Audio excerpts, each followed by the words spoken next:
안녕하세요. 교정을 담당하고 있는 주 원장입니다. 지난주에는 덧니 환자 케이스를 보여드렸는데 그때는 발치를 통해서 해결한 걸 보여드렸고, 이번에는 똑같이 덧니지만은 물론 완전히 같진 않지만 덧니라도 이를 뽑지 않고 이를 가지런하게 펼 수 있는 케이스를 소개시켜 드리려고 합니다. 이번에 보여드릴 케이스는 성장기 아이 환자였어요. 이 친구 엄마가 병원에 데려왔는데, 정면에서 보시면은 오른쪽 둘째, 왼쪽 둘째 니가 안으로 이제 밀려 들어가 있는 걸 보이시죠? 과도하게 밀려 들어가 있기 때문에 아랫니랑 윗니를 거꾸로 물리는 관계를 저희가 반대교합이라고 설명을 해요. 오른쪽도 반대교합, 요치아와 요치아가 세 개가 반대로 물리고 있고, 왼쪽 같은 경우에는 요치아와 요치아가 반대교합이, 그리고 셋째 치아, 송곳니, 여기랑 여기는 두 번째 치아가 과도하게 안으로 들어가 있기 때문에 이 치아의 옆구리가 보여요. 자, 이렇게 옆구리가 보이는 경우에는 저희가 안 그래도 가장 뾰족한 모양이라서 송곳니라고 그러는데, 뾰족한 치아의 원래 보이지 않는 측면이 보이니까 굉장히 많이 날카로워 보이는 인상을 주는 경우가 이런 경우죠.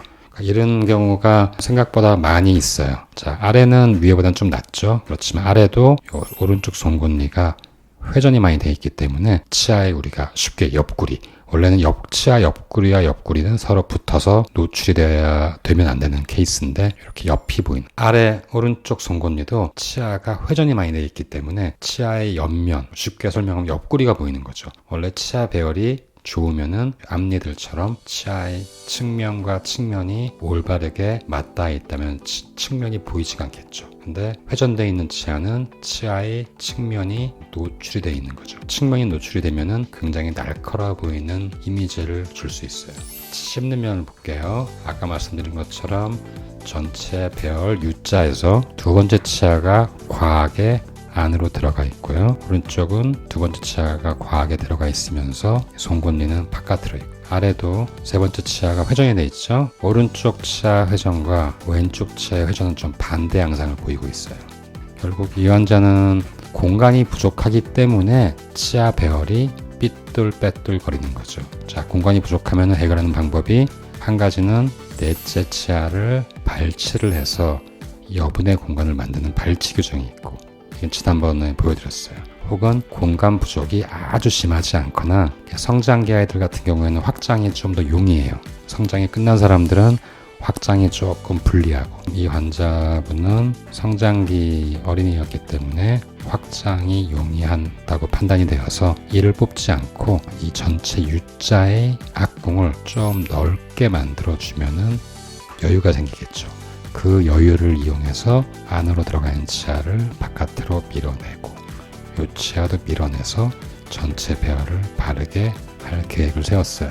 자, 아랫니 같은 경우에는 윗니에 비해서는 공간 부족이 그렇게 심하지가 않기 때문에 발치를 안 하고 당연히 회전 잡아주기만 하면은 큰 문제가 없을 것으로 생각이 됐어요. 자, 씹는 모양을 봤을 때 앞니들은 바르게 윗니가 아랫니보다 바깥쪽에서 살짝 오버랩이 되는 걸 보이시죠? 이 관계는 좋은데 바로 옆에 있는 둘째 치아는 역 오버랩이 돼 있죠. 여기를 해결하는 거가 가장 중요한 포인트라고 생각이 됩니다. 물론 아래도 보시면은 씹히는 윗니가 배열이 안 좋으면은 반대편에 있는 치아도 자연스럽게 배열이 안 좋아질 수밖에 없는 게 교합의 관계라고 생각하시면 됩니다. 자, 결국 이 환자는 이를 뽑지 않고 그 상태 그대로 공간을 늘려서 교정하기로 했어요. 자, 왼쪽 보시면은 치료 전에 공간이 부족하기 때문에 이가 안으로 말려 들어가 있던 거를 교정으로 전체 U자의 치열궁을 늘려서 이렇게 공간이 확보된 상태에서 안으로 들어간 치아가 바깥으로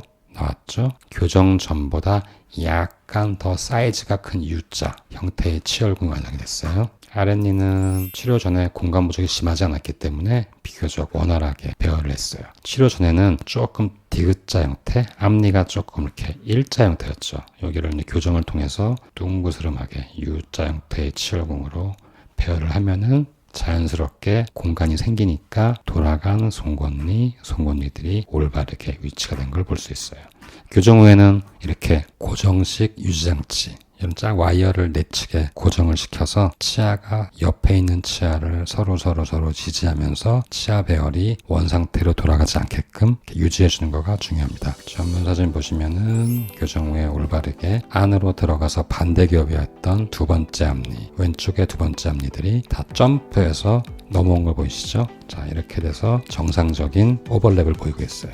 윗니가 아랫니보다 2mm가량 앞에 나와 있고, 윗니가 아랫니를 2mm 정도 덮고 있고, 이게 가장 좋은 오버랩이라고 생각하시면 되겠습니다. 옆에서 찍은 사진 보시면 반대 교합이었던 치아가 바깥쪽으로 넘어왔기 때문에 올바르게 위치를 잡고 있고요. 윗니가 바르게 자리를 잡기 때문에 아래에 밀려나갔던 치아도 바르게 자리를 잡을 수 있겠죠. 이 상태는 올바른 관계에서 앞니 관계 역전이 돼 있던 거를 재역전시키면은 그 다음부터는 안정적으로 유지하는 거가 가능합니다. 교합도 좋아졌고요. 바르게 물리고, 환자의 오른쪽 물리는 거를 보면은 여기도 마찬가지로 반대 교합이었던 둘째 니도 잘 넘어왔고요. 아래도 회전되었던 송곳니도 바르게 배열이 되어서 우리가 1대2 교합이라고 해요. 윗니의 중심이 아랫니 사이에 물리는 거, 아랫니의 중심이 위에니 사이에 물리는, 이렇게 물리는 게 바른 교합이라고 생각하시면 되겠습니다. 왼쪽이 치료 전에 세팔로 엑스레이 사진이고요. 오른쪽은 치료 후의 사진인데, 아무래도 확장을 했기 때문에 앞니의 축이 약간 각도가 약간 더 증가된 걸 볼 수 있겠죠. 그럼으로써 U자의 길이가 길어진 거고, 치료 전에 맹출 중이었던 두 번째 어금니가 치료 후에는 자연스럽게 잘 내려온 걸 볼 수 있습니다. 케이스는 덧니가 심하네, 이를 뽑아야 되겠네 라고 생각을 할 수도 있겠지만은, 개인의 그 성장 양상이나 이 삐뚤거리는 양의 정도, 여러 가지 요소에 따라서 발치를 반드시 해야 될 수도 있고, 발치를 꼭 해야 된다고 생각했는데 병원에서 진단을 해보면은 발치 없이도 삐뚤삐뚤한 덧니 혹은 반대 교합을 해결할 수 있다는 것을 설명드렸습니다. 감사합니다.